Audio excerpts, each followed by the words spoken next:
profetas, as pedras falarão, se fecharem os poucos caminhos. Meu amado irmão, minha amada irmã, seja bem-vindo a este nosso veículo de comunicação da nossa querida Diocese de Luz. Nós estamos celebrando o 30º domingo do tempo comum. O Evangelho que nos é proposto para refletirmos a nossa vida de igreja, a nossa vida de comunidade, é do evangelista Lucas, no capítulo 18, no versículo de 9 a 14. O texto nos traz uma cena interessantíssima onde Jesus Cristo observa duas posições de dois sujeitos diante do templo na sua vida de oração. Ali nós temos um fariseu e um publicano. Todos os dois, diz o texto bíblico, estão de pé. Essa é uma postura interessante.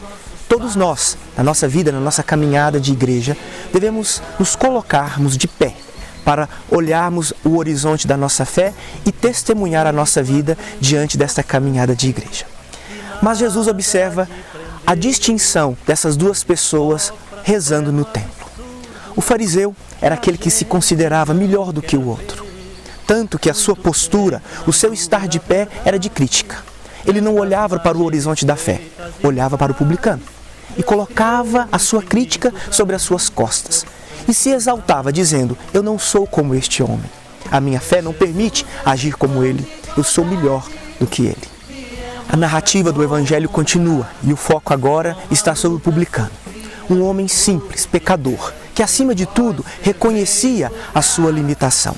Ele estava de pé, como fariseu, mas com uma outra postura. Não tinha coragem de levantar os olhos e olhar a dignidade de Deus. Sabendo da sua limitação, ele se reclinava. Amado irmão, amada irmã, essas duas posturas acontecem ainda hoje na vida das nossas comunidades. Todos nós estamos de pé, mas às vezes agimos como o fariseu. Nos sentimos melhores do que os outros e julgamos as atitudes dos nossos irmãos e irmãs. Jesus foca na atitude do publicano e reconhece nele uma grande dignidade.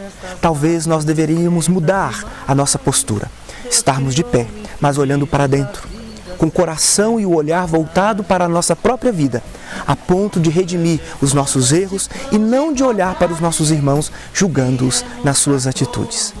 Diz o texto bíblico de Lucas que ao final desta oração, o publicano saiu justificado, porque a sua postura não era uma postura que julgava as atitudes dos irmãos, mas acima de tudo reconhecia a sua fraqueza.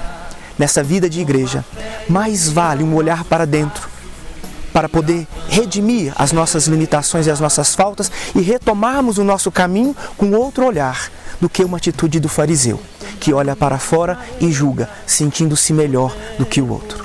Com certeza as nossas comunidades ganhariam em qualidade se a nossa oração fosse uma oração voltada para a nossa vida, para percebermos as nossas dificuldades e responder à vontade e ao chamado de Deus. Fica o convite, amados irmãos e irmãs, a todos nós, para termos essa atitude de estarmos sempre de pé, uma fé firme, que não vacila, mas não um olhar arrogante sobre o nosso irmão e a nossa irmã, mas acima de tudo um olhar contrito, humilde sobre nós mesmos, porque assim Deus fará grandes maravilhas a partir da nossa consciência de limitados. Inclusive, amados irmãos e irmãs, estamos encerrando esse mês de outubro, mês missionário. A igreja nos convida a essa grande missão de evangelizar. Mas a evangelização se dá quando um coração humilde se coloca a serviço da igreja. Por isso a nossa postura de estarmos de pé diante desta igreja, desse cenário de evangelização é tão importante. Uma atitude de humildade. Que nós possamos continuar levando a palavra de Deus neste ardor missionário a todas as gentes, fazendo da nossa vida um próprio campo de missão. E temos diante de nós a imagem de São Judas Tadeu, um grande pastor da igreja, um grande apóstolo de Jesus Cristo. Que ele possa ser o nosso intercessor ao encerrarmos este mês da missão e colocar a nossa vida a serviço da igreja, como ele fez.